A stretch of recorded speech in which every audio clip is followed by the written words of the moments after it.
dragi Balkanci, ako se pitate koja je to Njemačka i kakva je to Njemačka i šta je to njemačko, onda bih želio da vam dadnem par podataka i da razmislite i da mi napišete eventualno u komentarima kakva je to Njemačka i kako je vi vidite u vašem okruženju. A prije nego što krenemo, lajkujte spot ako vam se svidi.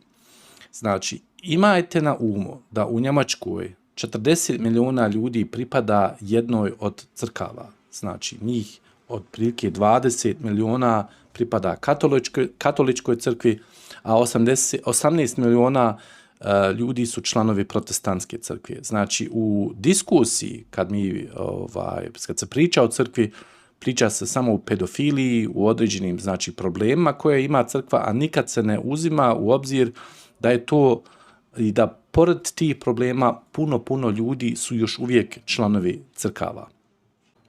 Također morate uzeti u obzir da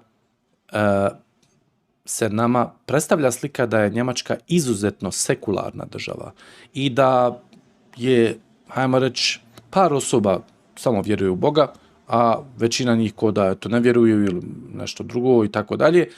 Imajte na umu, uzimajući ove podatke u obzir, da je slika možda malo drugačija. Isto jedan veoma interesantan podatak. U gradovima koji imaju više od 400.000 stanovnika živi ukupno 17% njemačke populacije.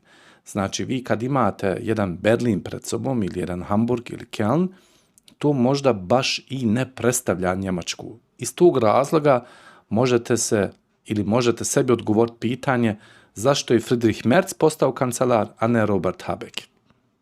Još jedna zanimljiva informacija, svaki drugi Njemac je član jednog udruženja. Inače su udruženja nosi epitet ili, hajmo reći, atribut da su zastarjali, da je to sve uskogrudno i tako dalje. Puno njih je u kojekakvim udruženjima.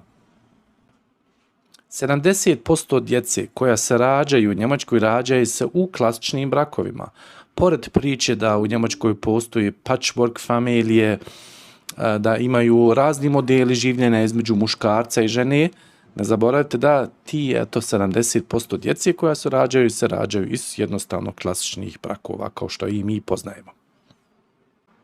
Također Njemci voze klasično vozilo na tečno gorivo, ne na struju, slušaju Helene Fischer i kontroverznu pjesmu Laila, to njima nije nikakav problem, slušaju narodnu muziku, i što se tiče njihovog života, većina se stvari i odvija u porodičnom krugu, iako nam se to predstavlja kao da to nije